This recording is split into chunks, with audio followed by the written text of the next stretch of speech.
This podcast is a proud member of Pod Nation Media Network. Are you tired of the coffee crash? Still jittery an hour after your morning cup of coffee? Listen, I used to drink 5, 6, 7 cups a day to just keep going. The anxiety, the stomach pains, the afternoon crash, it was brutal. Then I discovered Rise Coffee, and everything changed. Rise has less than half the caffeine as regular coffee, but here's the magic.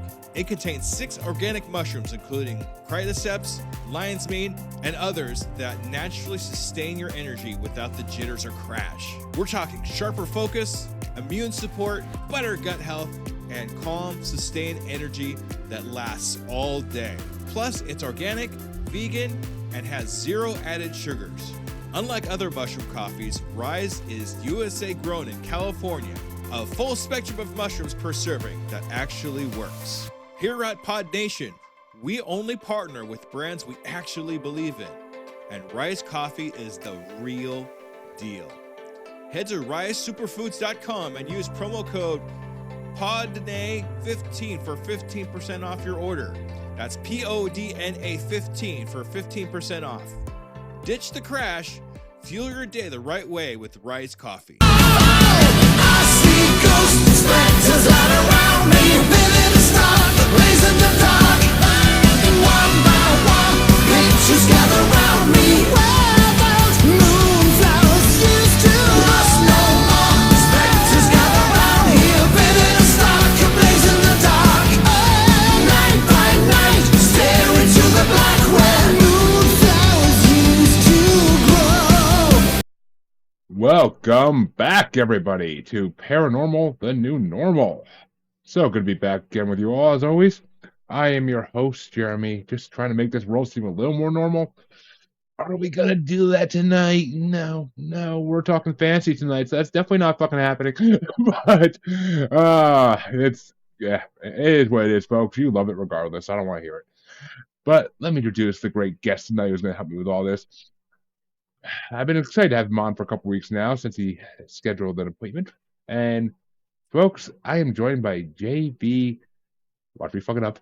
Hilliard, author. Perfect. No, you didn't fuck it up. We're all good. Yay! But J.B. here is the author of the Warminster series, first and foremost. And I believe he's a second series he's working on now as well. But we'll get into all that in a bit. First things first, how you doing tonight, sir? I'm well. Thanks again for having me. I appreciate it. I'm looking forward to our chat. Same. So, well, first question I ask everybody in the show is, what made you get into the paranormal supernatural world? Well, in part, it was my family. We have a history. My grandmother and my mother even my mother and my aunt had a bit of what I would describe as ESP. I don't know how else to describe it. My grandmother was Eastern European, came from, and when I was growing up, I just presumed that a lot of that was superstition, but they were often on the same pages when they shouldn't have been. And there was, I know this term is used derogatorily, but back in the day, my grandmother referred to herself as a gypsy. And it was one of those things that even coming to the States as part of her immigration, something she held on to, and it kind of stuck with my family. And around that, there's always been a level of paranormal, there's been ghost sightings and things like that, it's hard to talk to people about that in, the office space, unless your friends or your colleagues are open-minded to it. But it's something that's always attached to me. And so when I write fantasy, I don't write it in the traditional Hobbit, Lord of the Rings, Dungeons and Dragons sense. A lot of that is the central piece of it, of course. But I also have a dark spin to it, a gothic spin, that allows me to bring in some of those experiences from my family, the history, some of just the tales that they tell, coupled with my interest in everything from the occult to the supernatural, to other things, and ghost hunting and fun stuff like that. So for me, that's how I blended the two because they were my two passions. Well, there you go. And I mean, since I just watched, literally just watched The Wolfman last night, the original Universal one. So Oh, that's I cool. gypsies are in the mind right now to begin with. So and I don't know why there's such a hate on that word. I mean, Romanian is the correct term nowadays, but I mean, or not Romanian. Fuck, it's gonna slip my mind, but starts with R. I'm pretty sure. Romani. Yeah, duh. Romani. It's a correct term for that nowadays, but I don't know. To me, I would be proud to be one. Honestly, I mean, they were the most entertaining folks for hundreds of years. They weren't the boring regular peasants that everybody else was. They got to do things that nobody else gets to experience, and they had abilities that no one else can, that most people can't talk about. So I don't know why there's hate behind it. I really don't. I mean, I guess some of them don't want to be called that. I guess it was used as a derogatory term to some degree, like a lot of words, but I don't know. You got to rise above things, in my opinion. But that's me. Yeah, I think that, in part, the stigma of them kind of being a road show. I mean, there was the part of it that was romantic, right? It was the part that was bardic, and they would come to your town, and you would, they would entertain you. But some of that, there was an underbelly and a black market for things like prostitution and gambling and things that would, turn, Be, people against them. Just something, be things frowned would upon happen. by It would, society. yeah, Yeah, and they would blame them for it. But ultimately, I think in the end, you're right. I mean, in my experience with my family, and only part of my family, only my grandmother on my mother's side, and what I've seen of it, she embraced the term. It was almost like she didn't mind being migratory. Like her home was on the road. She didn't mind coming and following my German grandfather to the States, because that's what it was all about. She was just going to see the world, right? And there's a bohemian aspect to it that I think is pretty cool too. And a lot of what I think their cultural history was preserved in storytelling. So for me, and in particular my uncle before me, to be storytellers, and I developed into a writer, it doesn't surprise me because it's in the blood in some respects. of course. I mean, it should be. And I mean, I don't know. I mean, I think I would love that life, like that life of just traveling all the time. And I think it'd be something I would truly enjoy in life. It's not, I mean, it seems more interesting than, I mean, yes, you don't have the stability and security of staying in one home all the time, but you still get to see more of life. You get to just live life more. You experience things throughout the world that no one else would experience because they don't happen to be there at that moment. It's just, I don't know. To me, there's, like you said, there's a romanticism to it. There's a certain mysticism to the lifestyle. And it's funny because my previous co-host of my other show, he comes from a circus family, and there was always, and I also have another co-host on another paranormal show I do that comes from a carny background. So there was always a big argument between two of them about carnies versus circus people. But it, Hey, it's a lifestyle, man. And if you're born into it, I guess that's your normal. So it's okay. yeah, apparently carnies are dirty according to circus people, but we won't get into that. Yeah. I don't I know. I have mean, no experience. I, I'm a juggalo, so I run with the carnies. I don't mind it. But There you go. so let's get into this because I obviously, folks, I did not have a chance to read his books. He has like 5 of them, so I did not have a chance to read these books in a couple weeks before this. As you all know, newborn life, me ain't no time to do nothing. I barely had time to watch movies for this damn show like I'm supposed to. But I do. They are now definitely on the top of my books guests have written that I want to read list, which is very long, but they're at the top because I love a good fantasy series, and from what I did read upon them, they seem very intrinsic and very world expanding. So I definitely want to check them out. They seem like, and there's a game to go with them. Did I see that right? Yeah, I'm in the process of working with one group that's raising funds to make it a video game, and then in 2026, the graphic novel adaptation of the Warminster saga comes out.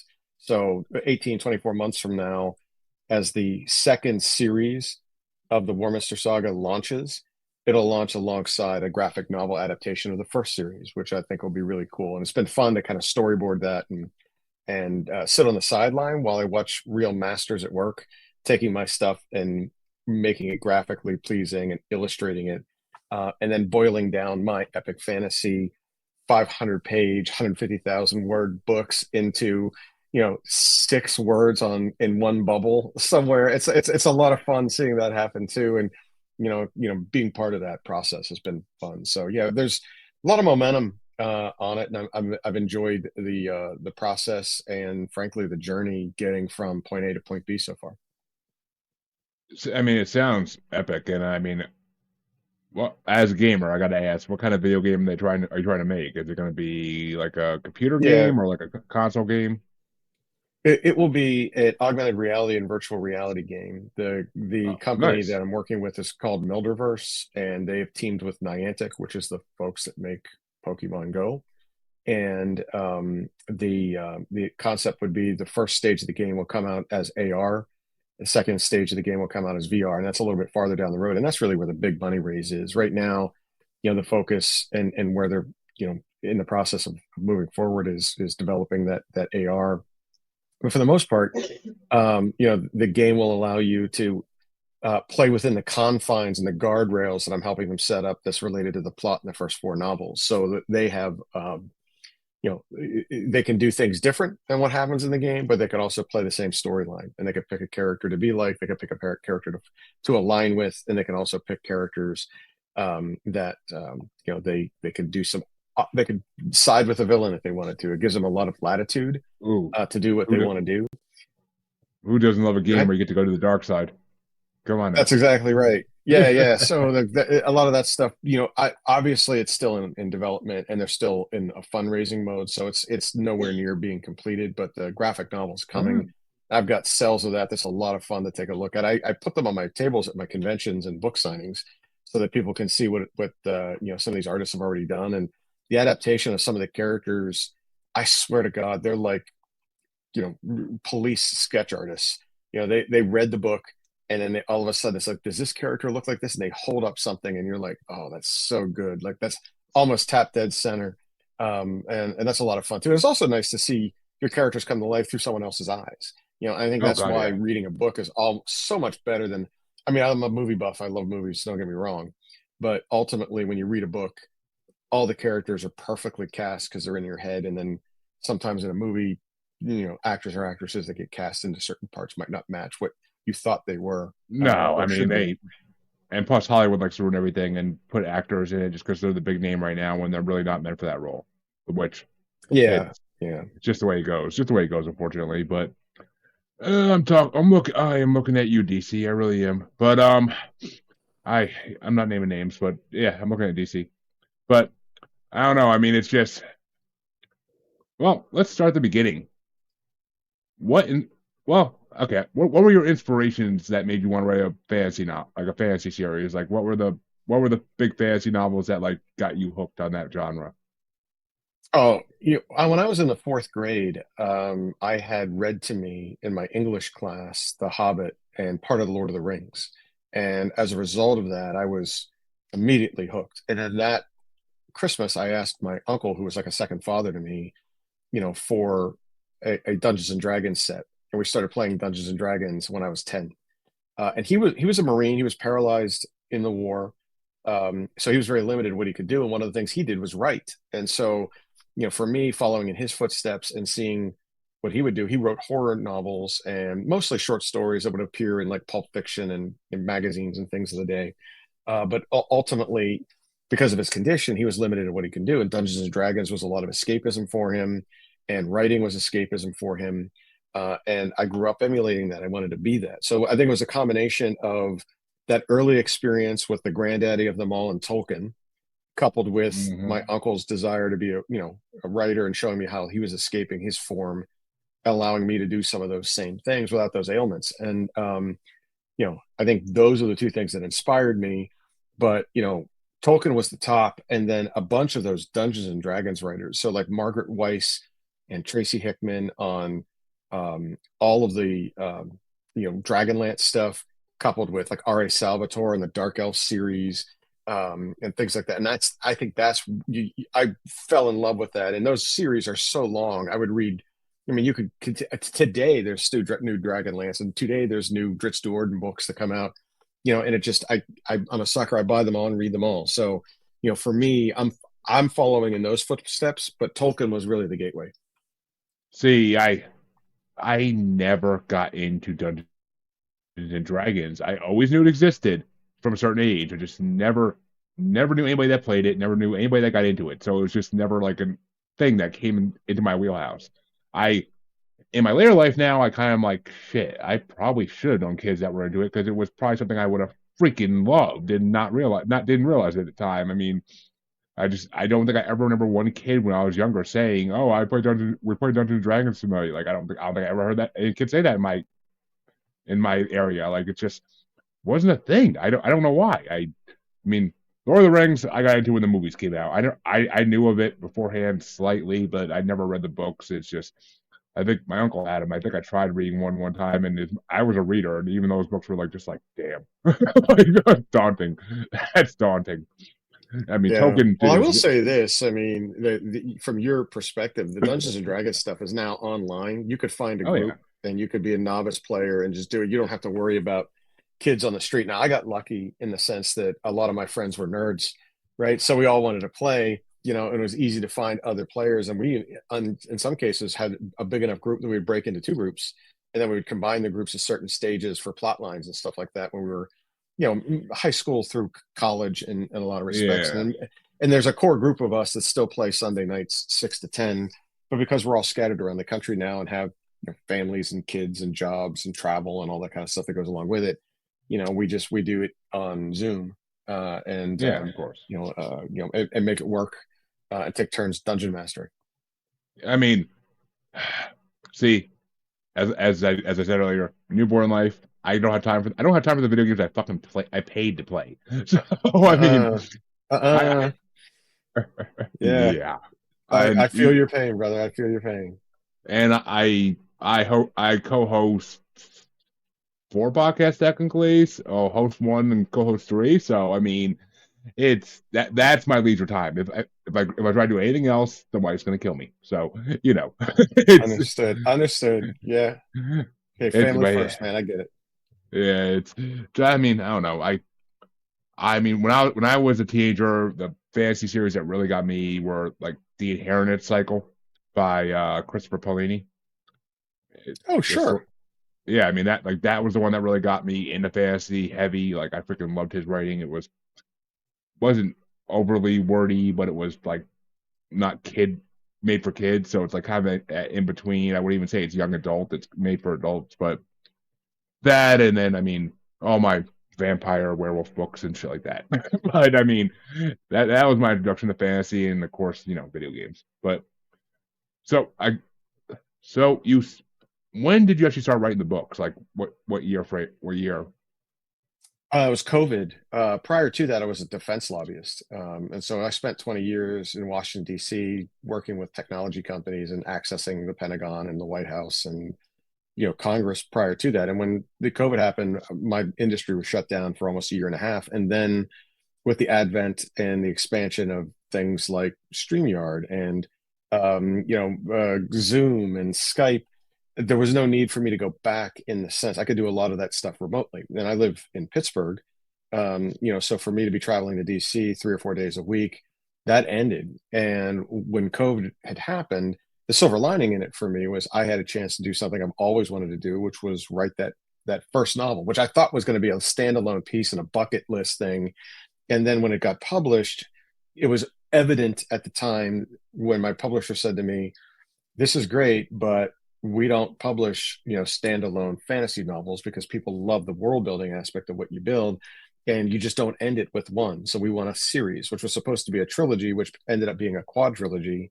And now it's a second series beyond that and some standalone things. And obviously, the game and the graphic novel. It's kind of taken on a life of its own, and it's sort of my next career, right? It's the playing my back nine, doing this stuff, which is a lot different than what I did in the first 20 years of my career. This thing is a lot more fun, and it's friendly, and the people in the industry are all there trying to help you as opposed to tear you down or make you miss. Right here, everyone, even if they can't help you, they try to help you.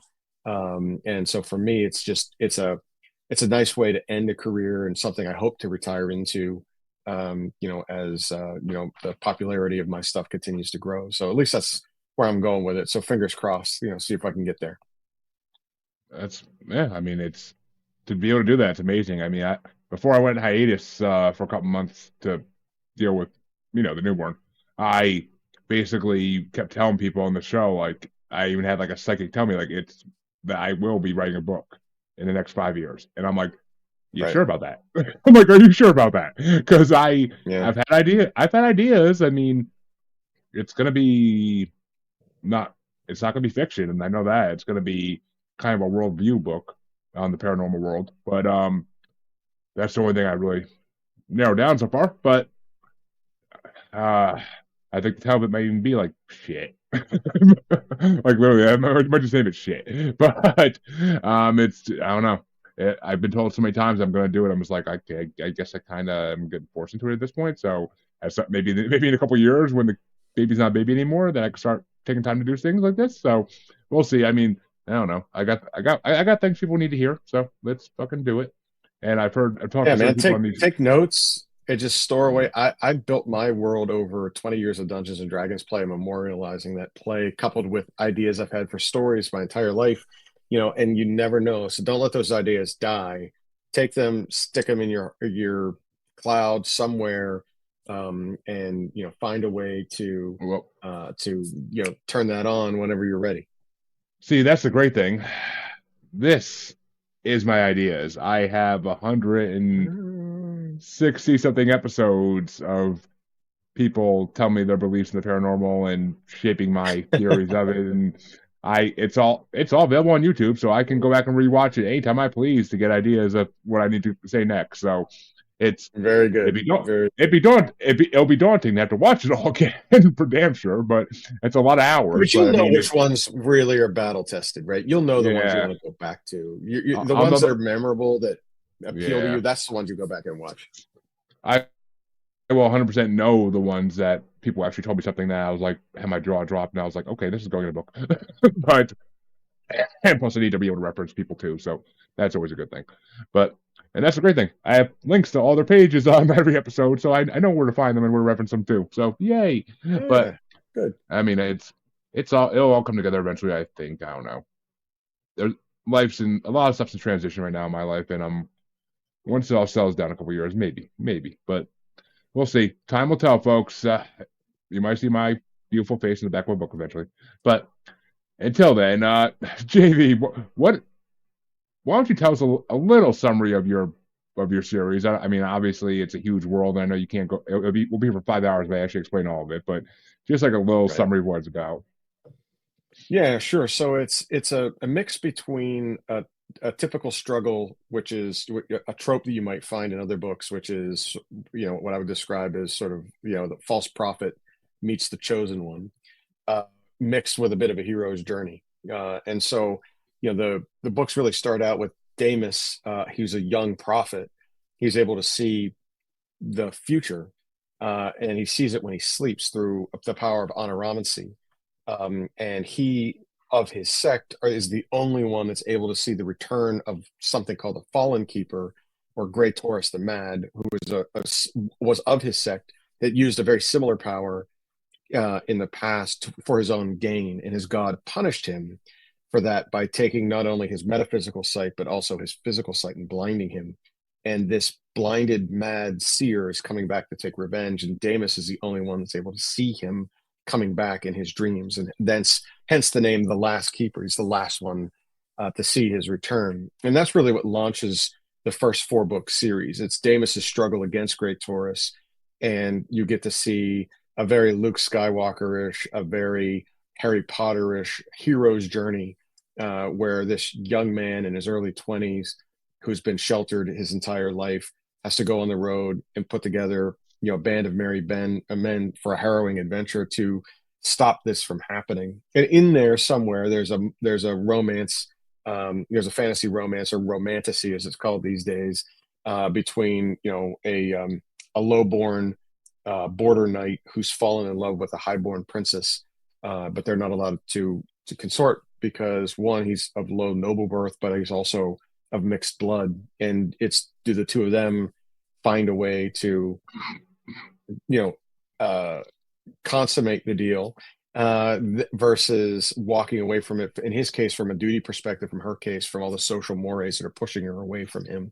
But it's his deeds in the battlefield, and it's his deeds that are noble, his gallantry, that she sees in him and starts to fall for him even though she's not supposed to. And so it's the combining of those two storylines over the 4-book series that really kind of, I think, is garnered the popularity of the Warminster saga, based on I think familiarity of things that people see as part of that. So, and just like that, you sold me because you named my 2 favorite IPs in the world, Star Wars and Harry Potter. So there you go. Yeah. And I was gonna say, from the beginning, it was sounding very Harry Potter Voldemort-ish. Like, it really was. Like the whole returning villain, and only one person believes he's coming back, and that right there, that part sounds like Harry Potter-esque. But I mean, that's a trope that's been used in fantasy for centuries. So since the beginning, right? It's Sauron and Bilbo, and Sauron and Frodo, and you can go down the list of things. And it's there. It's like the return to especially in epic fantasy, you get this big bad evil guy, and you usually get people that are unexpected, or in some cases unwilling heroes that need to step up. And in Damas's case, he is the definition of an unwilling hero. He doesn't even want his powers of prophecy, and he's tried to get away from them, but they are too powerful for him not to embrace. And it's, can he do that? And then it's building this team of heroes, this D&D party of heroes to go out and do this. Now, the other side of it is, and I think this is what matches up with your audience really well, is I have really baked into this a lot of the Gothic and a lot of the supernatural. So you're not going to see things in here that you might have seen in other fantasy books. You're going to see my mix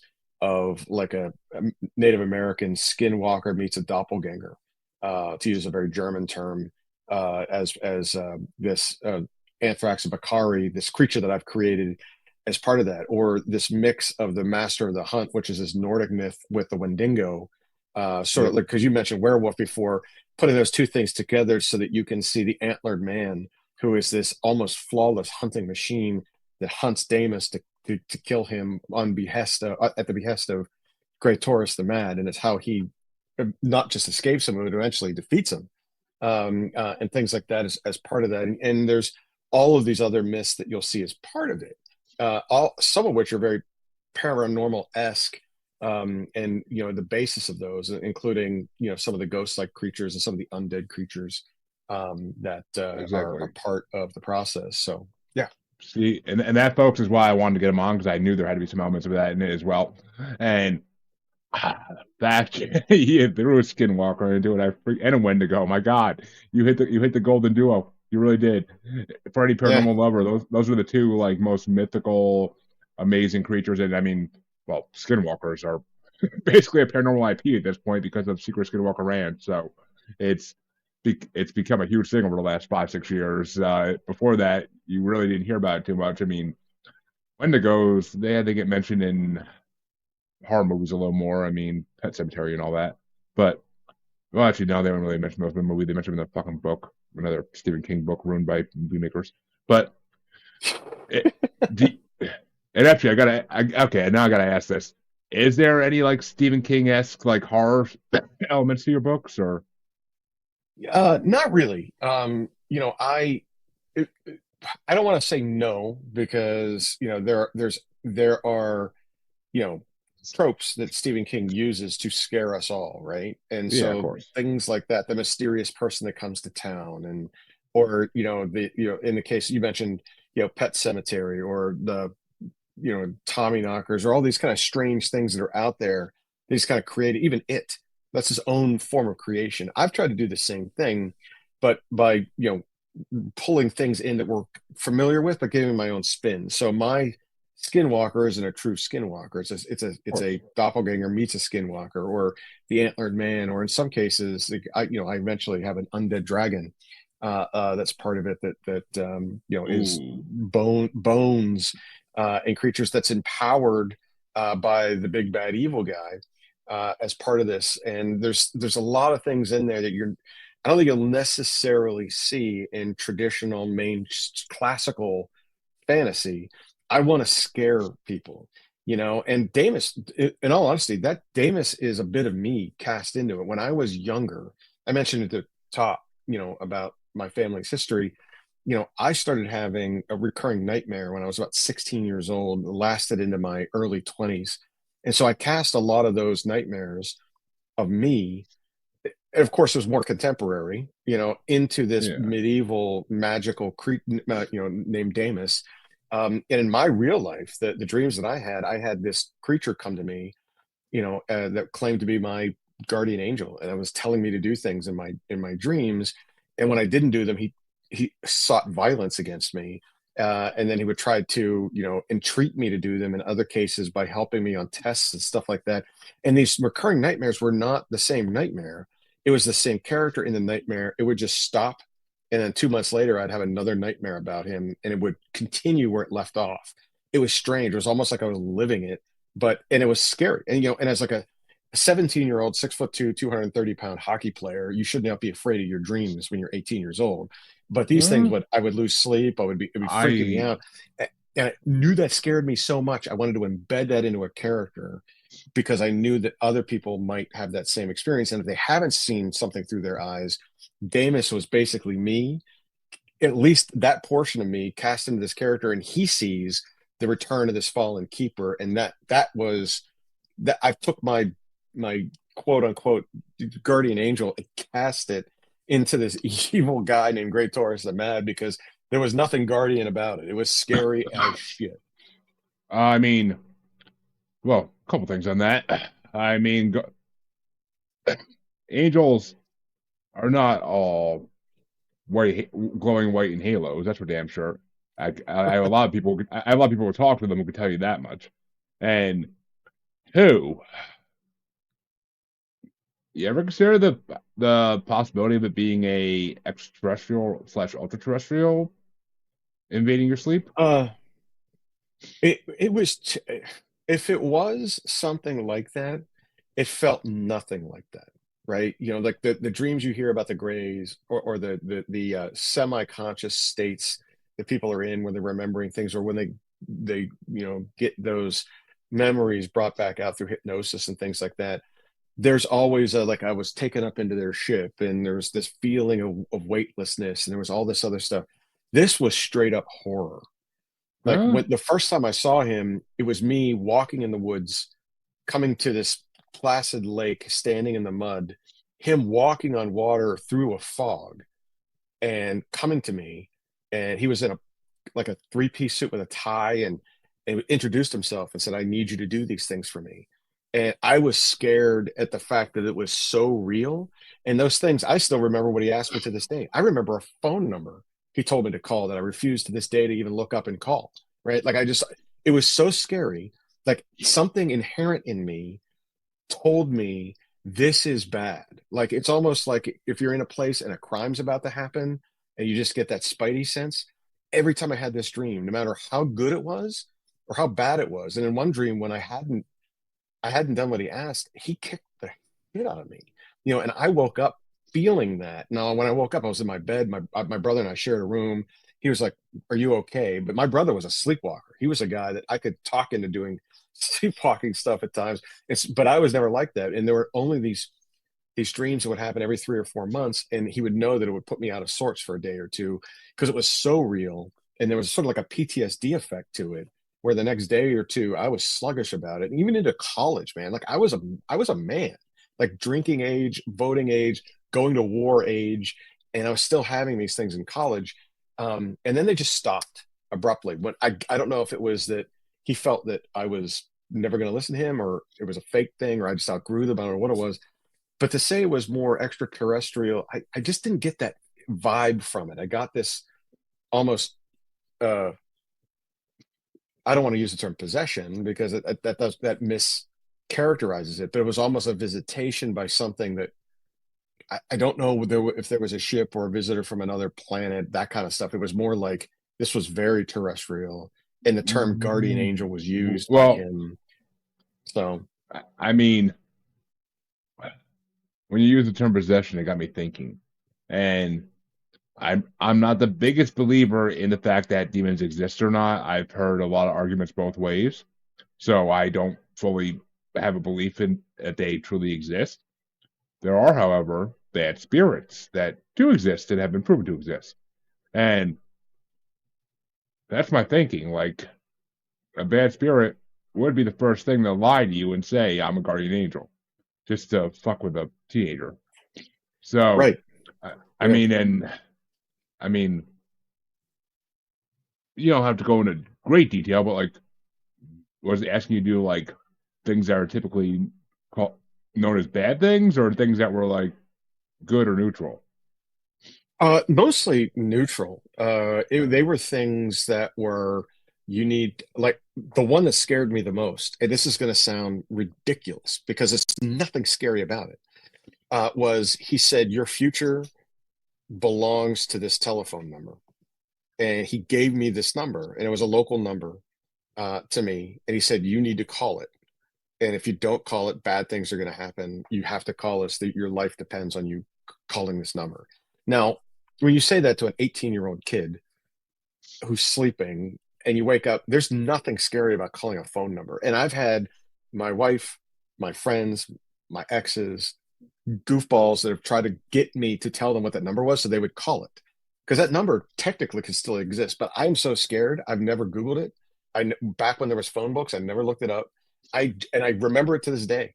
I remember it like it's seared. It's almost like my social security number seared into my head because it was so freaking scary. Like I don't even know. And there's nothing scary about that, right? That's pretty neutral. Hey, call this number. You'll benefit from it. You know, and the one time he told me that he was going to do me a favor on a physics test and things like that. And the next day I got up, I got 101% on my physics test. And I hadn't even studied for it. And it was like, it was there. I got the extra credit right and everything like that. It was like, literally, I plussed it out, A+'d it out. And then when I didn't listen to him, he would beat the shit out of me. Like, I mean, a redheaded stepchild, right? He would just kick the shit out of me in my dream. And I would wake up from the ass whooping, and it was, that's the scary part. It makes me almost want to believe in demons for a hot second. It really does. And see, I'm not saying it was a demon. I'm just saying I know whatever was a scary dream. I know you're not saying that technically, but like I'm going through my basically Rolodex of paranormal creatures, and I can't really put a name to anything exactly, which is the fucked up part, because an unidentified creature visiting your dreams. I mean, and then having the power to physically affect you as well is a whole. There are so many past guests I would love to ask this question to, so they could fucking try. But it's funny. I was on a show where this guy did dream interpretations, and I stumped him too. So you're not the only one to be stumped. Like it was about a year ago, and he asked me all these questions, and at the end he's like, "I don't know what to tell you because I can't." And that's what he does. He comes on a show, guests come on, and then he interprets their dreams for him. And here he was stumped. He was scratching his head, saying, "I don't know what to say here." And of course, he wasn't thinking demonically or UFO-ish or possession, exorcism kind of thing. He was just thinking dream. Okay, this guy's going to tell me that he was wearing a purple robe, and I'll tell him what that means. Instead, it was like, no, I have this problem. And one day, it was the end. It was like, I 21, 22, whatever it was, I was graduating college, and they just ceased. And to this day, I haven't had a single one of them. But I can remember him. I can remember him punching me and throwing me through a table like I was some sort of ragdoll wrestler. And I felt that. But I also felt the foreboding of, like, when he's like, "I'm your guardian angel. You need to call this number," and you're scared shitless to call that number. That's the thing that got to me. Is like, what? Like, my every instinct, every fiber of my being was say, "Do not do that. Do not do that." And I'm still afraid to look it up. I don't want to know because I don't want the dreams to come back. Yeah, I know. As stupid as that is, I don't want to resurrect these things. So it's like, I don't blame you. I mean, I really don't blame you. I mean, part of me would want to Google the number because my curiosity would get the best of me on that shit. But 10 to 1 these days, unless it belongs to a business or something, you're not going to find shit if you Google a number. So, and I mean, who knows? That number could have. I mean, that's what almost makes me want to say demon too, because that number could have been a number that like connected you to like a higher ranking or something like that. Like I don't fucking know. It's just it's Some people tell bizarre. me maybe it was lottery numbers. You should have played the lottery. Other people are like, oh, maybe that would have lived, your one true love, and clearly it wasn't. My wife's number was entirely different, even though it was still local. But I'm telling you, man, if you would have experienced what I experienced, as mundane as that sounds, it is just scary. Imagine if like a werewolf was telling you to call a number. That's how scary this was, and there was just something just diabolical about it, and I couldn't do it. And that was just the one. Like there were other things he would ask me to do too, but you asked for the one, and I've given you the one, and that was the one that we're as dumb as it that doesn't sound. That's about as neutral as it gets. Hey kid, call this number. I mean, but and I couldn't do it. I still can't do it. it's not even that dumb because it's just something I never even heard of any. I mean, I've listened to a lot of podcasts that all they have is people's experiences being told. And I've listened to a lot of paranormal stuff in the last 6, 7, 8 years. Never have I heard anything similar to this. So that's what blows my mind is that I've never heard. Usually I can relate to something I've heard in the past at some point. This is an unbeknownst thing to me, and that is insane because that doesn't happen on this show or in my life ever. I always can. Well, read the books because I've memorialized a lot of those experiences in the books, and it's taken me from that initial. The opening scene in book 1 is exactly that. It's Damus walking lost in this fog who finds this placid lake, and all of a sudden the big bad evil guy shows up and laughs at him. And it was just my experience of what happened to me, and so he has these dreams, and a lot of them happen in there. And I'm telling you, I wish I knew, but it was scary enough that I made it my own series. The heart of my own series. The asshole in me has to ask: was the number possibly 8675309? Oh no, it was not. And it was no Jenny. Jenny was not getting that number. No, and it came straight. And the weird. You want to know the weird thing about it? Back in the day when it was delivered to me, with an area code that was local, but we weren't dialing area codes at that time. We were just dialing 8675309, right? Now we have to dial area codes in front of everything, but it was explicitly like you need to dial this, and it was a local number, and it could have honestly been a number to some cult, something. Who the fuck knows? Like it could have been a number to some. I want to know. I mean, could have been a number to the fucking like a Ouija board. His ass. Put him on a Ouija board and go see a psychic. I'm like, are you fucking nuts? Like I'm not doing that. There are. I'm not resurrecting this dude. I'm not doing it. I mean, there are some doors that shouldn't be open once they close, and that's just the way it is. I mean, I get it.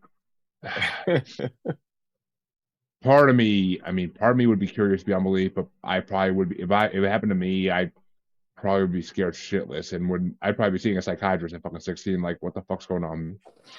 But like that's I mean, my parents would have probably put me in a fucking psychiatrist's office. I probably would have been like fucking sitting there on the couch watching TV, zoned out all the time, like scared shitless. Yeah, I didn't tell my parents until long after. I mean, because I was afraid of that stuff too. They're gonna send you to the school psychologist. I got to go see a counselor, and people are you're playing. And back in the day, you're playing Dungeons and Dragons. That's invoking these evil spirits, and are you using a Ouija board too, son? And and it's like, no, what? And those who have ever played Dungeons and Dragons realize that you're not invoking shit. It's a role playing game.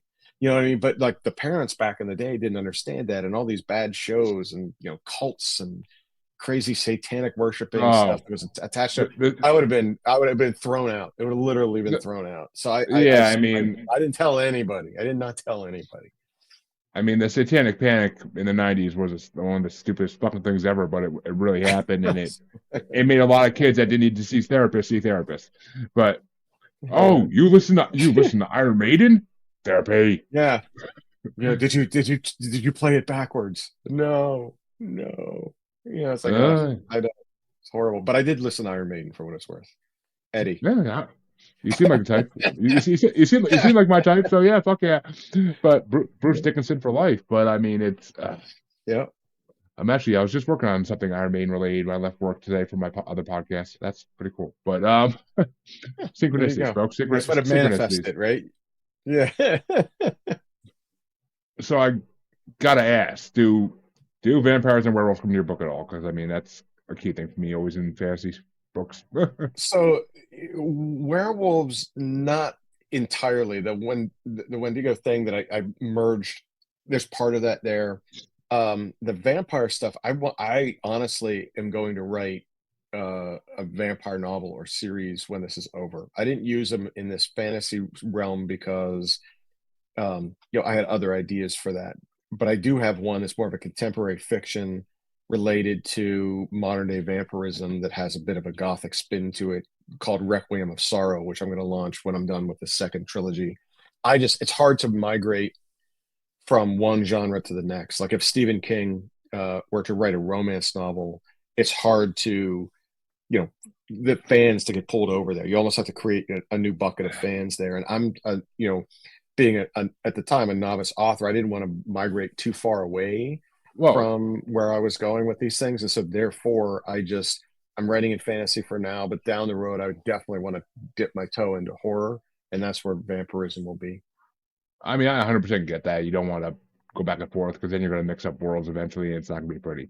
But it would happen. It happens to everybody. But I will say, Stephen King wrote one of the best books on marriage ever, and it was called Misery. But That's true. That's true. but yeah, that was his Well, romance he was novel. able to dip his toe with like Dark Tower and all these other things, and you Oh, can mix those things up pretty well.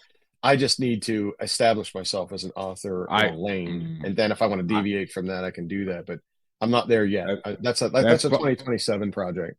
that's funny. That's funny you mentioned that because before I moved in with my wife and her kids, and I ran out of time to read. Actually, I used the Stephen King book. I'm still on for the last 3 years. I left off on his Dark Tower book too. Oh, there you go. There you go. So it's which I mean, of course he did. He's a fucking master, and why wouldn't he take a lot of his horror characters that are famous and put them in a freaking like multiverse setting? Like it's freaking genius before his time. Like it's Perfect. before he's ahead Perfect. of his time with that shit 100%. But because multiverses weren't even really a thing besides Universal Monsters, which is probably where he got the idea. But I mean, and people didn't even like really know the word multiverse yet to like put that Universal Monsters. It was just like a world where all these creatures actually exist and sometimes work together for reasons. But which I didn't get to those movies yet. I'm still on all the fucking introductory movies and sequels. So I mean, I like to do things in chronological order. I don't like to jump the fuck around. It's how I am. But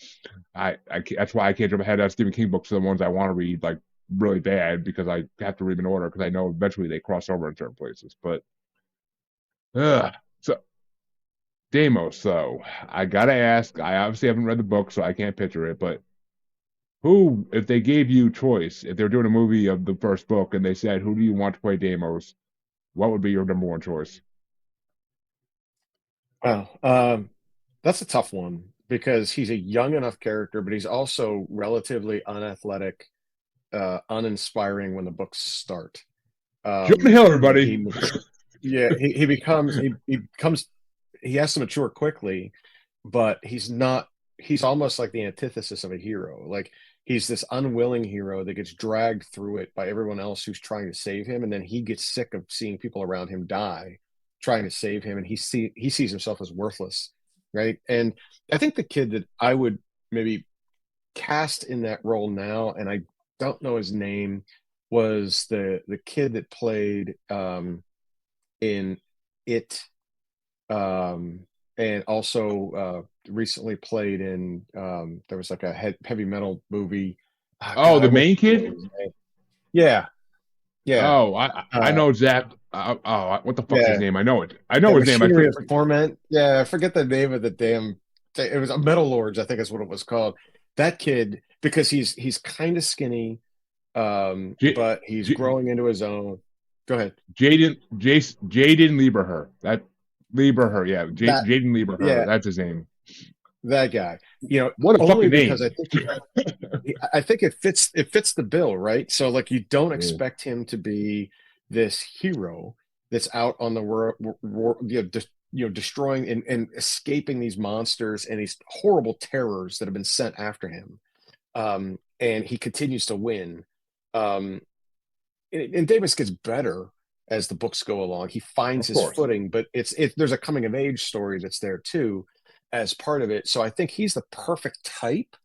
I don't, obviously by the time if they were ever to make a movie, he's going to be way too old to play that part. But Well, they would have to find the next guy like that yeah, because I'm it's sure. not. I don't want it to be like some handsome kid, that oh well, my God, all the girls are going to like because it's not like that. Oh, this is a kid that's he's kind of skinny and endomorphic, and he doesn't he's xenophobic, and his powers get in his way, and and so he only has a few friends, and people don't really like him and so he's kind of this outcast character, and I think that's the kind of kid that I would like to have playing. And when I say kid, well, you're talking about a young adult, really. You're talking about someone that's like 16, 17 years old. Oh yeah. I mean, and So, plus it's Hollywood, so they cast a 25-year-old anyway. But right, exactly.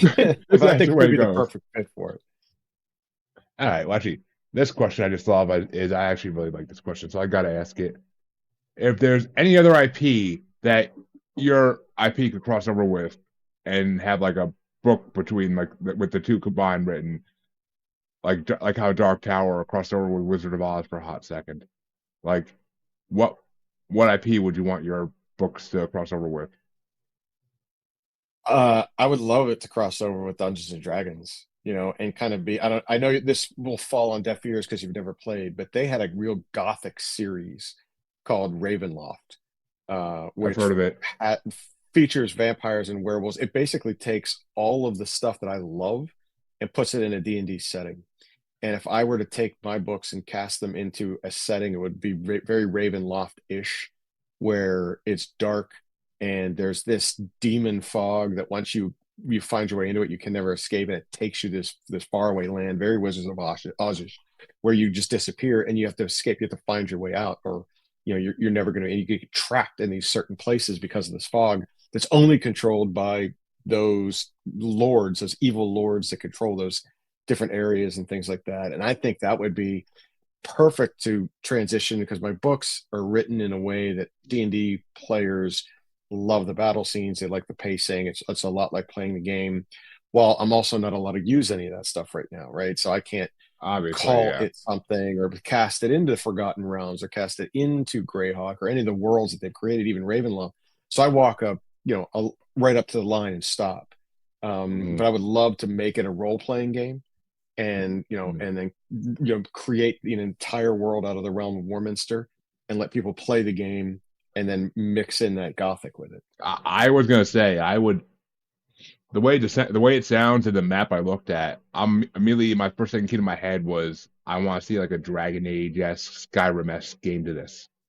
Oh, Skyrim, yeah, that would be just freaking awesome, right? And there's, I don't overuse dragon lore, but there's enough in it, and in books, Eh, end of book 3, beginning of book 4, it just I takes off. And My go ahead. son can't hear me say this, thank God, but I am not the biggest fan of dragons. I don't think they're real. They exist. They've been seen in mines in Pennsylvania, just so people know. But I don't think they're not the huge medieval ones we picture when we think dragons. They're not Harry Potter dragons by any means. They're Right. smaller. The Chinese and Japanese may have had it right when they said they were snake-like more than these big winged creatures. But I mean, dragons do exist. That's first and foremost. But I've heard it from an expert who has been doing paranormal shows for 20 plus years. So if he tells me something, I fucking believe it. And I mean, I'm not a huge fan of dragons. I like original creatures. Like, yes, you can take like you did, like take combinations of creatures that exist and Yeah. merge them and make original creatures out of it. Because I mean, there's only so many elements, so many powers out there, so many move sets. Like there's a limit to creativity at some point. Like for certain creatures, like you're not gonna think of something new every day. Like it's just not the way it works. Like you have to use what's out there and make it your own. But so yeah, I mean,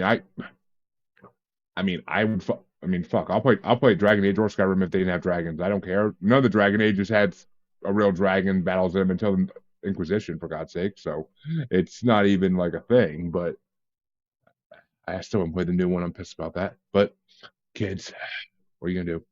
I gotta beat the zombie game first, and I'll play that one. But so yeah, I mean, it fucking sounds amazing. I would love to see it turn into so much. I gotta add to my freaking read list, and when I get time to read, actually, I will be definitely checking them out. That's right up my alley. Right up my alley. I mean, I love a I love a hero who's not supposed to be a hero. It's always the best thing. I tried watching The Witcher, and it kind of pissed me off. But it's like, look at this dude. They should have cast someone besides Henry Cavill because he looks like a fucking hero from the get go. Like it's not. Yeah. Yeah, he has his demons like everybody does, but he looks like a fucking hero to begin with. Like they should have cast some nerdy ass kid. Yeah. See, and But well, in my case, that's exactly what I want. I want that nerdy ass kid cast because that's who the main character is. And there's some heroes in here that are a little bit no, more Witcher-esque, but then ultimately I get what you're saying, and I like the idea that heroes have flaws, especially in my villain, Great Taurus. I mean, when you find out his backstory, you find he wasn't born evil, right? He made some choices, and if we were in the same position he was in, you might have made the same choices he did, right? And so when he fell, there's a path to redemption, and it's not offered up to him, but if he paid attention to it, there was a way back, but he chose a different direction, right? And so there's that part of this too, which I think makes it more believable, where these characters are not without flaw. Like it's a good thing that they are flawed because it makes them more realistic and believable in my eyes. it does. I mean, it makes it more relatable as a human being that if the characters have flaws, you can't like one of my favorite book series. There's only two books so far, but and the second one hasn't even been released yet. I just got a beta copy of it because she was the first guest on my show ever. But Oh, that's cool. yeah, Brandy Alexander writes the first book is called Genesis. I'm sorry, Brandy, I'm forgetting the name of the second book off the top of my head, but they are just look at Brandy Alexander books, you'll find them. But I mean, they're fucking. It's more of a religious story. It's about a psychic who it's about a medium, psychic medium who basically learns that angels and demons exist and that the Bible is 100% realistic, and he basically has to stop the apocalypse. And it's not done in a cheesy or corny way. It's written very well. I mean, if anything, it's a little too Christian-y for me, but that's me. I mean, it almost made me believe in religion again for a hot second. So it's well written. It's fucking well written, and it's a page turner. Like I literally read the second book in a month on my lunch break at work. Like I would be late going into lunch every day that I was reading it because I didn't want to stop fucking reading until I got done the chapter I was on. And then it'd be the next chapter and be like, one more chapter will hurt. And it's like it's a page turner. That's the kind of book it is, and they're both amazing. She let me read the second one's beta, and she'll be on the show again, folks. Yeah, Brandy Alexander's returning after 2.5 years. But she'll be on again once her second book is releasing. Actually, she's been doing a lot of editing on it, and her publisher's a pain in the ass apparently. But she definitely like I can't wait to see her third book when I get to beta read it because it's freaking. I'm still pissed the second book hasn't even come out yet because I even told my wife when I first read the first book to have her on the show. I'm like, I want you to read these books. They are so damn good. Like, I mean, it's just I always have to whenever I have an author on, I have to push her a little bit because it's just fucking. I feel like everybody should read her books. They're fucking beyond belief, well written. And you wouldn't. I mean, and I don't know. I just when I was reading the first one, I didn't know what to think, and I was like, by the time I got to the end of it, I was like, oh my god, that's such a good book. So, Brandy's still waiting for my signed copies. Just saying, But because you got to have those. But yeah, I mean, folks, the Warminster series, go check it out. It looks awesome. I mean, for those listening to this podcast, whenever it releases in I don't know, months, so it's gonna be months, but I don't know how many. But when this releases, go to his website and look at his freaking world. Like, oh my god, it got me intrigued just looking at that website because I could see it's right up there with like a Lord of the Rings scale map and shit. So it's fucking epic. It's epic, and I can't wait to read it. Honestly, it's not gonna be years probably, but I can't wait to read it. So it's definitely on my list, and I definitely will be checking it out at some point. Maybe I'll ask for Christmas this year. Who knows? But why don't you tell them, JV, where they can find you, everything you do, where they can find your books? Just promote yourself to the fullest. Yeah, sure. So you could find my stuff at jvhilliard.com. That's HILLIARD. .com. You can also buy my books pretty much anywhere they're available. If you want to go to my publisher at dragonmoonpress.com, you can find them there. If you're an Amazon shopper, you can buy them there. If you want to go into a Barnes & Noble, you can get them there or order them there. If you like audiobooks, they're available on a dozen different platforms for audio downloads. And of course, ebooks are available as well. And I'm easy to find. If you want to direct message me, all of my handles on all of my social media are at JV Hilliard Books. Go ahead and follow me there and send me a direct message. Happy to answer any questions you have about the series or what's coming next. Or, you can, motherfuck me if you don't like the way things happen or how certain characters then end. Happy to chat with you about those too. But really appreciate you having me on the show and granting me the opportunity to come in front of your followers and chat a little bit about the Warminster saga. So thank you very much. Oh, my pleasure, man. I am always down. I love authors. I've been reading books since I started reading at a young age, and I've been reading books way more advanced than my skills for the first 20 years of my life. So I love a good book, and even though I can't read as much as I'd like to anymore or at all, I still love a good book, and I will always support authors. So it's always a pleasure to have one on, and especially one that does fantasy. That's just right up my alley. So, and it's in the paranormal realm, so I can make it work. I ain't gonna bring no damn romance author on here because I can't make that work unless it's some kind of Bigfoot erotica or werewolf erotica or some shit, which I've had a couple of those on. That's cool. Folks, I've said it before. I'll say it again. You search Bigfoot erotica on fucking Amazon. Be prepared for a journey down a wormhole you never wanted to go down, but you're gonna go down because you're gonna be like, what the fuck is this? So, just saying. Everybody knows about werewolf and vampire erotica, but Bigfoot erotica exists. Women of the Woods. What can I say? Or, I'm sorry, Bride of the Woods. But, folks, go check out JV's site, please. I'm begging you. It'll be in the description for all you listeners and for everybody else. Just his name's right there on top screen. Google it for fuck's sake. Jesus, don't be lazy. Can't miss it. I'm right there, right there too. So fuck, don't be lazy. And speaking of not being lazy, you fucks. You all know where to find me. If you don't, check the damn outro, you lazy shits, or read it on the bottom of the screen. I mean, come on. I say this for like 100 episodes now, and people still don't get it. But it is what it is. One more time, I'll thank JV for coming on because it's been a fun fucking show. And come back on, not tomorrow because I guess I had to reschedule, but come back on Friday for another amazing episode. And till then, have a good night, everybody, or at least try to. Those in the Northeast, yeah, we're getting snow. Deal with it. Listen, here's the truth. If it's not something you love to do, automation is mandatory. You didn't start your podcast to spend hours editing clips. You started it to create, connect, and grow your audience. But here's the problem.